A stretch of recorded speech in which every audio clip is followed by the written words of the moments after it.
Let's check in with Joseph Lindsley in Ukraine. But the angelus bells o'er the leafy swells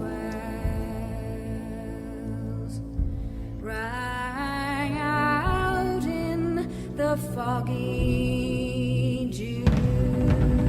The late Sinéad O'Connor, and there's a connection between this song and the current fight in Ukraine. More on that now from Joseph Lindsley. Hi, Joe. Hey, Bob. Good afternoon from Kharkiv. And yes, this is that fierce voice of the great Irish musician Sinéad O'Connor. Here she's singing the traditional Irish rebel song, The Foggy Dew, with the band The Chieftains. And as she sings these words, but the Angelus bells, oh, the river Liffey swell, rang out in the foggy dew. She's telling the story of more than 100 years ago when the Irish people stood up against tyranny after 300 years of oppression where they couldn't practice their religion or speak their language. And they stood up and they got their freedom. And that's exactly what Ukrainians are going through right now. And, you know, I'm Irish, I'm Irish American, and my family comes from the Western Beara Peninsula against that wild Atlantic Ocean. And whenever I went to visit my ancestral homeland, a 500-year-old family cottage in those wild hills, you know, I could hear this sort of the fierceness in that voice as Sinead sings. You hear that in the wind. And I always grew up with the stories of my ancestors fighting for centuries for the right to speak their language, to practice their religion, to live in freedom. And when I travel the hedges of Donbass, or I stand in Kharkiv during missile attacks, you know, I really feel that spirit, that Irish spirit, this desire for liberty, this desire for freedom, which so much is part of the Ukrainian spirit. And maybe there is some deep connection. Some people think that the Celtic people at one point in their journey to what is now Ireland came through these lands. And what's really amazing, though, about Ukraine is that they've kept their language. In Ireland, I mean, here's Sinead, she was singing in English, but the Ukrainians have kept their language. And now they're standing up to one of the biggest forces in the world, as the Irish did a century ago. And, you know, in Sinead's voice there, you can hear that fierceness, not only from her personal pain, but I think from the pain of her country's past. And a lot of times when I listen to new Ukrainian music in this time of war, and maybe I overhear this as an Irishman, but I can hear some of the same sounds you hear in Irish music. And so I do think that there's this great connection between anyone who's standing for freedom in the world. And so when I heard that Sinead died yesterday, I thought it important to share this song because it's the same story. And she says, you know, yesterday we had Russian missiles flying all over Ukraine. Some of them were simulated, so they were fakes in a way. It was just electronic warfare meant to confuse. Others were real, and it was several hours of confusion flying to and fro throughout the country. But I'll quote as Sinead sang in that song, "The Foggy Dew." "But to and fro in my dreams I go, and I kneel and pray for you. For slavery fled, our glorious dead, when you fell in the foggy dew." Yeah, that's really something. And Joseph, now I get why you went to Notre Dame.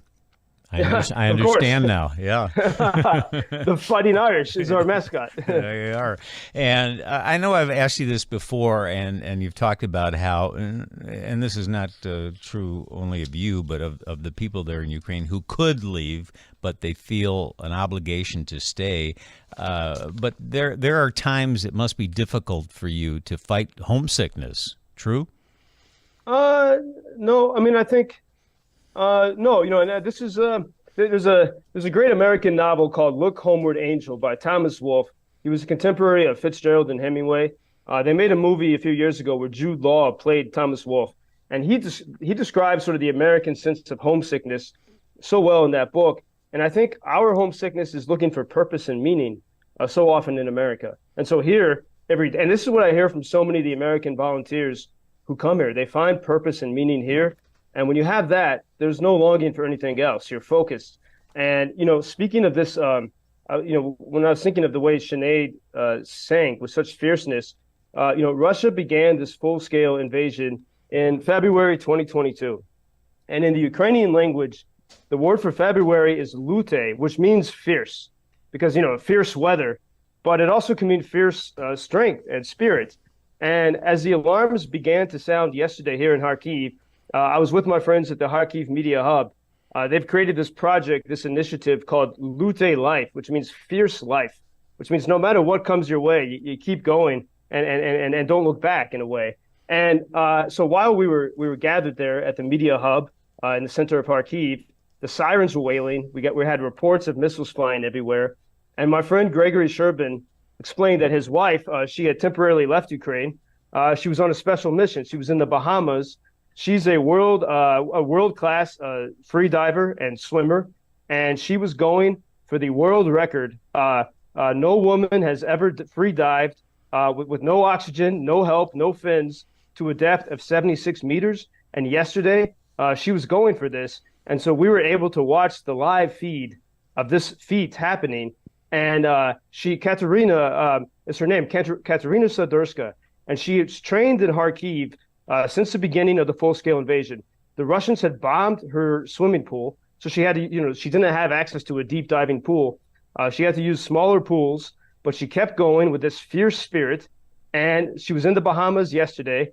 And as we watched that feed, she was floating above the water, preparing mentally. And, the mental health is such a big aspect of staying strong in the war. And the athletes really understand this. And she was preparing, and all of a sudden they said it was time to go. And she swims down. So she looks so peaceful, swimming down. And it was 250 feet to get the world record. And she got down there, and everyone, of course, watching was nervous. And she got there, and then she had to swim 250 feet up. And you have to move slowly, because if you move too fast, the pressure will affect you. And it's an incredibly astounding feat. 3 minutes and 12 seconds, she achieved the world record. And it was so great to hear, as we had the alarms going and missiles flying above us, all of the Ukrainians around me, her friends, her husband, and her friends were cheering with such spirit and joy.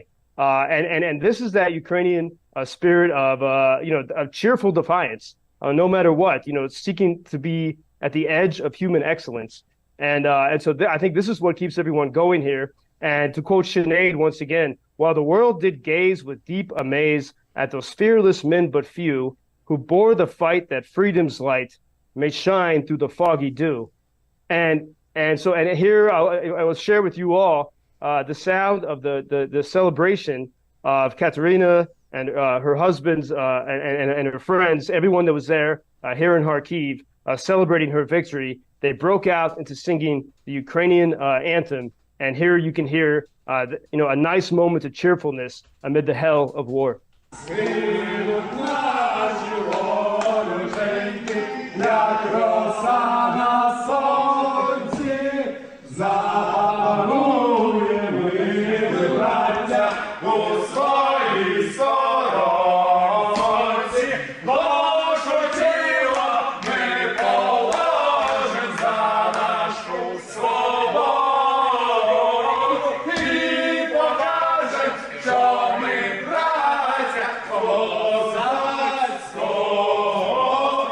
Again, we marvel at the spirit of the Ukrainians, Joseph. Thank you for sharing that with us. And I think your report today definitely hit a chord with many of our listeners, just looking at our text line here.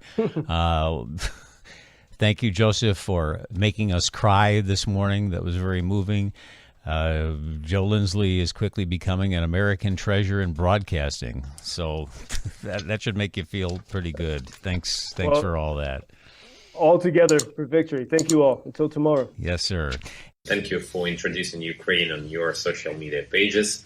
That's very important, that much more people can get more information about the situation here and how everybody can help Ukraine to stay stronger and to save all the world.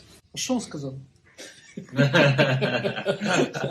Well, which side are you on? На чиїй ти стороні? Come on now. Oh, which side are you on? На чиїй ти стороні? Ебать.